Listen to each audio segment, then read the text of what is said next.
One of the most prominent and knowledgeable insiders in markets has just sold once again. Last time he did this was at the peak. So what does that mean for us as traders and investors? Well, in today's video, we take a look at the key levels that you need to be watching over the next coming weeks and months, and why during Trump 2.0, we need to be more focused on the bonds market than actually stocks themselves. Could we now have found the pain point where the plunge protection team has to come in? And have we seen enough signs to say that maybe the bottom is actually happening? Today, we cover stocks, commodities, and cryptos to break down everything that you need to know about markets right now. Guys, this is going to be a great one. We'll see you in a minute. Well, welcome back everybody to The Daily Show. My name's Tom, and in today's video, we need to talk about insider trading and obviously the macro, the data, the big dark pool activity, and more importantly than any of this, maybe the key levels. If it's your first time here, then remember to subscribe and smash that bell icon. But let's kick things off straight away with, of course, JP Morgan's Jamie Dimon, because it looks like he's placing some large trades in the markets once again. Now, I thought this was a great chart here that we posted over on X, courtesy of Unusual Whales. And what you'll notice is that not only did Jamie Dimon hit the absolute peak, but he has also hit what looks to be the recovery. Now, there are some arguments to be said that this is the exact same type of sell that he did in 2024, but they are big trades and they are happening at pretty key levels, you would have to think indeed. Will this go into our knowledge bank, of course, for what's going to happen next? Yes, because remember, it's not just Jamie Dimon that's been selling here at the highs. We've also seen Warren Buffett reducing to around 26 to 27% cash holding. And of course, we've seen other high-profile sells in Tesla and other stocks around the world. Now, what could this mean? Could it be a peak? Is it an incoming recession or something worse? Well, I think it's best we take this by a day-to-day structure. And as you'll find out soon, we will be talking a lot about structure this week as we look at how the market has been recovering and, more importantly, whether we did too much damage with these recent tariffs in terms of market structure on a recession path after the Federal Reserve does cuts. Now, the focus has been on bonds markets, and we're going to look at that in just a moment. But let's talk about CTA positioning. For the bulls, as we always like to look at both sides, bulls will like the CTA positioning. It looks like more purchasing is having to come in. And according to the latest Goldman Sachs report here, you'll notice that we are right at that kind of massive oversold signal. So in all cases, according to Goldman Sachs, we are seeing either upward buying of $23 billion, $11 billion on a flat tape, and even on a down tape, an overall positive. In all cases, basically, the CTAs are going to have to start buying into this market once again. Now, why could that be? Well, it's just the general thing that happens around this time of year. But on top of that, we do still have earnings results coming through. And on top of all of this, we are following the narratives. That is, if you look at the previous cycles, the 1990s cycle, the 1960s cycle, or of course, we look at where we are right now, or even the 2018 cycle, often April, end of March, was the bottom of that particular drop. Now, what ended up happening in a lot of these cases was the market actually made it to an all-time high. And this is why we're focused on this next month and a half of structure more than anything else in markets. If we fail to make a new high and fail to break some of the key levels we'll look at in this video, then we could be leading into a recessionary path. And many of you do believe we are on that path already, and potentially rightfully so. If we actually overlay here the 1996 to 98 period, and then of course what happens after that, you'll notice that they are quite similar. And you could also make a lot of parallel, like kind of shifts with this as well, to say this was the beginning of the WWWs, that is of course the internet. And then we also have nowadays ChatGPT overlaid on top. That's what we were looking at just before.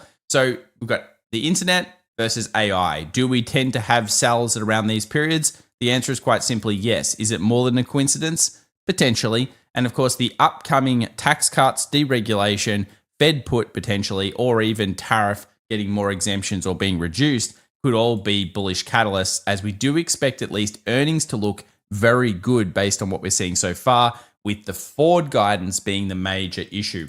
Remember, markets hate uncertainty, and at the moment we are climbing the wall of worry as markets try to figure out whether we're going to be in a much better position over the next few months due to some of those things we've outlined. The other thing that's worthwhile keeping in mind is that when you see an extreme VIX event, that is an extreme volatility event, guys, like we saw over the last week and a half, then you tend to follow these types of paths. Most of the time, they stabilize around this area. So while a lower low is not out of the question, 4,700 particularly being a very, very key zone to mark out on your S&P, as we'll see soon, then generally speaking, the market will structure around these areas and either go to a big V-shaped reversal or, of course, structure and slowly recover or even go worse over time. There's a lot of different outcomes. That's always the way. But the general gist is that markets have probably found what we call a temporary base for now. Now, why is that? Well, a lot of it has to do with the bonds market. You'll hear a lot of people talking about bonds, and bonds tend to come up really every single time we see a sell, because what happens is the bonds market blinks and then everyone around the world, including central bank policy, says, oh, whoops, we better inject liquidity. And that's kind of what's happened over the last week. Obviously, we hit some big yields, US 10Y, well worth watching, US 20Y as well. And if you chart up US 30, which we will later on in today's video, you'll see there are clearly key levels that it looks like the US administration is looking at, and they do not want the market past that point. We even saw the Fed coming out last week and basically saying, we are watching minute by minute the bonds markets, et cetera, et cetera. Now, why is all of this important? Well, of course, it's all about liquidity. And as we saw here, we had one of the largest shifts ever in the US 10Y in terms of a weekly basis point shift due to the tariffs and concerns of escalation of a trade war or even just a full-on economic absolute war across the board. Now, why is this a problem? Well, of course, when you get spikes like this and you freak the bonds market out, everyone gets concerned. The bonds market is bigger in terms of market capitalization size than the stock market itself. But what we just saw was 4 consecutive days of outflows. And as you can see here from i3 Invest, these are previous kind of critical periods in time where we've seen that happen. And this is an interesting point because it tends to be around sell-off periods and it tends to be close to the low. Not always the lowest low, but certainly a sign of potentially overselling in the bonds market and therefore people freaking out. And as you can see here by the latest volatility in bonds and stocks, the bond market move index has actually continued to be quite high but stabilized, and stock volatility obviously is dropping off a cliff. Why this is generally stocks get optimistic way faster than bonds, and we tend to see bonds markets kind of, really look for policy shifts, for big changes before they calm down. And you'll get this a lot. You'll notice here when you get this huge spike back over during the Silicon Valley Bank crisis over here, the bonds market totally freaked out. So when we're looking at, freak out events, technically that's a bigger one. And of course, 2020 was absolutely wild. That was actually a lot higher than this. That thing went ballistic when you look at bonds under the surface. So there have been more crisis periods, I guess, like scarier periods, but still, it was about to have some serious issues. The bonds market blinked, everybody started to pay attention. When you have a look at foreign central banks, smart money versus dumb money, everyone loves these types of charts, but basically we just saw record outflows from the US stock market, and obviously retail investors, hey, looks like we're getting pretty aggressive because according to the latest data, it looks like everyone's leveraging up, 3 times leveraged Nasdaq triple Qs. Could that mean that the market wants to erode those a little bit? That is, push sideways to down? Yeah, certainly could be. So we have to pay attention now to how retail is flowing in. But I wouldn't be too terrified of this. A lot of people obviously are claiming US exceptionalism is over, et cetera, et cetera. You've got to remember that takes a very, very long time. And even if it was to happen, it doesn't happen just like this. So while money is flowing around the world, believe me, as we saw on the CTAs and other areas, we've already had a lot of money flying back into the US and probably will continue to do so, especially if news improves. It's amazing how fast people come back to things. Let's now take a look at gold spot. So when we're taking a look at gold spot, you guys know that we've been loving gold for 2 years. There are so many reasons. China buying it was just one of the reasons, but it continues to be one of the strongest ones. That is central bank purchases. And we actually saw here, according to Nautilus Research, a very interesting upward swing here where we had 95% without a 20% decline. And this is the first occurrence in over 1 year. So basically a very, very strong gold market. And you might say, well, that should mean that we're due for a pullback. And we've been talking about how it's overbought. Well, the latest data actually presents a pretty strong number when you're taking a look at the next 1 year and 6 month results. In fact, 90% of the time, 6 months later, gold is up, and it's up about quite a lot. You can see here, sometimes we're getting upwards of 19% gains. Now, if you've been watching the channel for a while, we had two main targets back in 2000 and kind of 23, 22.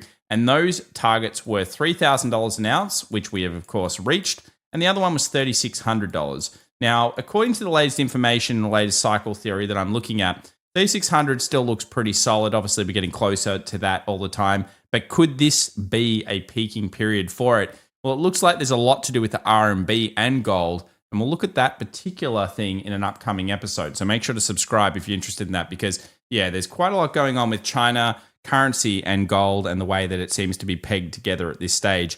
Have we seen a moving of the London market to actually more to be in China in terms of gold anyway? Now, Good Friday this week, of course, is a shorter week, so we need to be aware of the stats surrounding that. Generally speaking, and of course, maybe we're not in general times, you can see what tends to happen into one of these particular events. Generally speaking, pretty much in the US, if you're looking at any shorter week, they do tend to be more bullish. And then the day after can sometimes be bearish. In fact, look at this. One day after, according to Stock Traders Almanac, we usually see red. So that would be, of course, the open the next week. Now, in terms of going into Good Friday, we basically have here 3 days of potential gains. And you can see here that overall, the week is generally about 1% positive. Now, this is going to be a news-driven week, so you can take the data as you wish, but still worthwhile paying attention to. Now, what about the S&P 500 after it did everything it's done? Of course, the huge sell into the massive rally that we had last Wednesday, into the big sell again, into the rally that finds us at the exact same point. Well, we'll look at dark pool liquidity in just a moment to see what Wall Street's been up to. But generally speaking, we can still make a new low, and statistically, that tends to happen. Now, that doesn't mean it's an extreme new low. Sometimes it's just a stabilizing new low like over here before going up. Notice also that these tend to be flash sells. So that is that we get these flash panic sells, and when they're fast like this, they often do stabilize very soon afterwards. So this is a good rule of thumb that structure generally builds around these areas. And in general, you do have to expect that a low steal can happen. Now, here are the stats with what happens every single day post these events. And you'll notice here that 10 days after, the market is still a coin flip in terms of how it's stabilizing up and down. You can take this with a grain of salt if you wish, but I think what we have to expect is volatility to continue, and obviously for us needing to break through certain levels. Now, as we saw last week, we had the largest trade ever on the SPY, and that was massive. As soon as that came through, the next session, we dropped 50% of the gains. Then we saw massive trades, which you'll see in a minute. Then we've picked back up. What is going on at this exact area? Well, okay, let's have a look right now. So here is firstly the trade that happened on the Qs up at those peaks, sold off, bought back in, rallied back to this area. Clearly, there's a lot of activity going on here. Well, here are the updates to what we've seen recently. A 2 times long VIX futures ETF just made a big transaction, 10th biggest. Okay, does that mean that it's instantly going to spike up? Not necessarily, but still an interesting one here. UVIX getting a big trade on it. But the one that I want to focus on here were some of the other ETF funds. So this one here is the Wisdom Tree Quality Growth Fund. So that is big cap, big quality. Everyone kind of likes these. We saw a sweep coming in near the close, and obviously the highs here also got a transaction. Now, that is right where we would expect supply to be coming in. You'll see in our box later that we've created, which is basically just the resistance area of this current rally, that at this stage we are in kind of that neutral zone.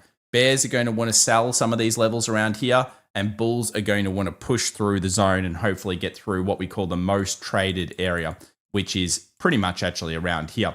But you will notice some transactions have happened. Let's most likely take profits that are occurring around here. And then the next couple of days of trade, as we see earnings coming through, should therefore stabilize and hopefully create what we call structure in the smaller timeframes.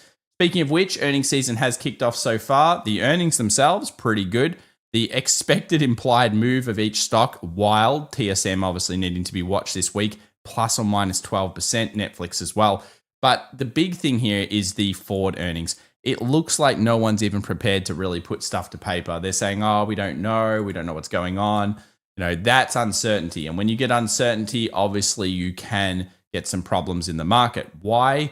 Because uncertainty can lead to firings. Firings can obviously lead to unemployment spiking, and unemployment spiking can lead into, of course, recessions pretty much. Now, unemployment spiking is generally a lagging indicator, but we do need to remember that in terms of what we saw recently, which is a technical bear market, that is a market that's gone from basically being positive to negative 20% overall, it's rare for us to not get a recession long term off that. And we do need to also remember there was a period here in the 60s, which is an interesting overlay. And we did see one followed 2 years later by, of course, some problems. So, sound familiar?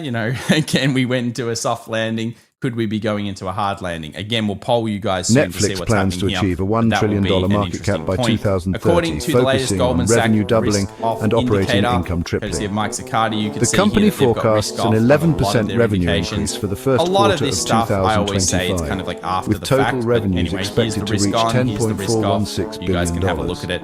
I would Analysts say not too predict much strong edge on this earnings and particular revenue chart growth, here. driven by It's going to expanding help you too much content to and an advertising investor or strategies. trader. But still some cool Meta stuff that Platforms they're Inc. is following. embroiled You in can a get bit of an significant idea of some of the antitrust things trial that initiated maybe by some the of the big guys do FTC, look which at, could lead to which a is, breakup course, of the equity company. flows, Despite the legal sentiment challenges, surveys, analysts certain maintain a combos bullish as well. outlook, Let's with have a a look strong at buy the consensus and a price expectation target of suggesting now substantial job upside cuts, that is, potential. that The people outcome of the will be trial could firing reshape how forward. big tech I think this is operates, but going to Meta's be stock expected by the remains street. resilient, And remember trading near that the all-time stock highs. market Tesla is has not stopped the taking economy, orders so for what its tends to U.S.-made actually Model S happen and Model is X in stocks China like amid rising these tariffs and restructures declining because they sales in know the that U.S. jobs The decision comes pretty as the much company wages faces the most challenges, expensive including component, vandalism and they of its often properties rally and a off these competitive events. EV So market. if we do Despite actually these see a bunch issues, of Tesla job continues firings, to innovate with new oftentimes that features and can products, also help such as to the push the markets Cybertruck up, and driverless although ride-hailing long-term, services. that may not